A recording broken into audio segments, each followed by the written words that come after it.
Bon, donc 4 minutes. Alors, je vais faire simple. Le groupe Cahors, il était à la première convention, c'était il y a 3 ans.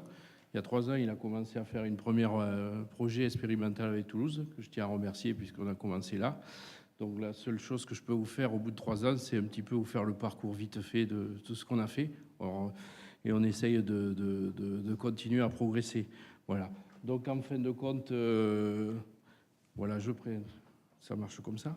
Oui, donc effectivement, de Toulouse, en haut à gauche, on arrive à la borne en bas à droite, qui est Révéo, que vous avez de l'autre côté. Donc ça va être la borne accélérée qui va être déployée sur le marché Midi-Pyrénées-Languedoc-Roussillon, donc Occitanie.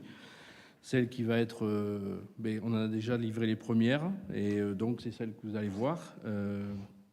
Voilà, donc nous avons aussi fait de Grenoble, différentes solutions un peu partout en France quand même. Et puis on a fait aussi le marché Épamarne en région parisienne et avec de l'autopartage.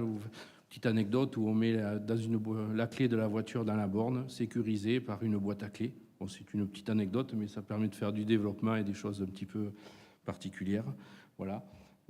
Donc Toulouse, je voulais montrer la photo de Toulouse. Vous l'avez en haut à gauche, c'est à côté de la station Marengo. Enfin, c'est ici. Donc, on s'est souvent attaché à faire au lieu des bornes seules, des bornes en station ou en grappe, parce qu'on pense que demain, il y aura de la gestion d'énergie, de la gestion de puissance automatique. Donc, on travaille surtout sur ces choses-là, sur des convergences de produits, d'électronique et de soft. Vous avez donc, vous voyez, Grenoble, il y a eu 3 bornes différentes qui ont été mises en station jusqu'à 8 bornes, sous un point de raccordement réseau en général de 36 kVA.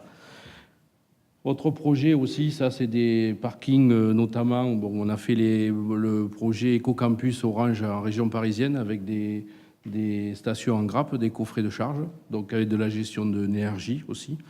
Donc ça nous a aussi permis de travailler sur une gestion intelligente et native dans les produits.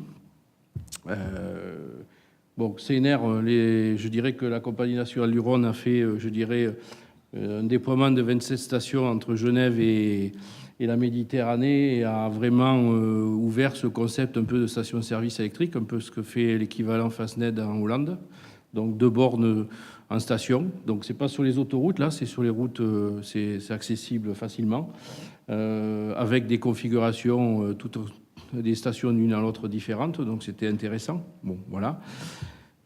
Autre projet que vous avez dû entendre parler, c'est le projet corridor des bornes sur les autoroutes. Donc ça se termine. Donc je ne sais pas si vous en avez vu, mais vous en avez à l'aire de repos du Frontonnet dans les 2 sens. Et puis au sud de Toulouse, il y en a au moins à Port-Lauragais Sud, parce que je suis allé à l'inauguration, mais je pense que peut-être il y a une station avant en arrivant. Donc il y en a à peu près tous les 80 km sur les stations. Le niveau français, c'est pas complet parce qu'il y a des parties d'autoroute qui ne sont pas faites, notamment entre Bayonne et Toulouse, il n'y a rien eu. Entre Béziers et Clermont, sur cette autoroute-là, ils n'en ont pas déployé.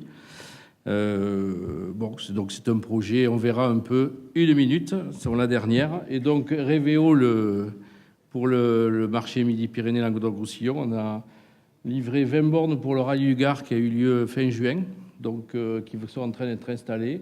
Donc le Gard a retenu la borne Cahors, puisque, bon, pour votre info, c'est Bouygues qui est le porteur du projet sur la région. Et les syndicats d'électrification, il y en a plus les 2 métropoles, après choisissent leurs produits, leur matériel et ce qu'ils veulent installer. Donc le Gard nous a retenus et donc le déploiement démarre. Et puis je pense que d'ici 2017, on va essayer d'en faire... je dirais le plus possible, ou tout au moins avoir une solution, je dirais, déployée qui permettra de montrer la fiabilité et la qualité des produits et de la solution. Voilà, je crois que j'ai fini. Parfait. Merci Didier.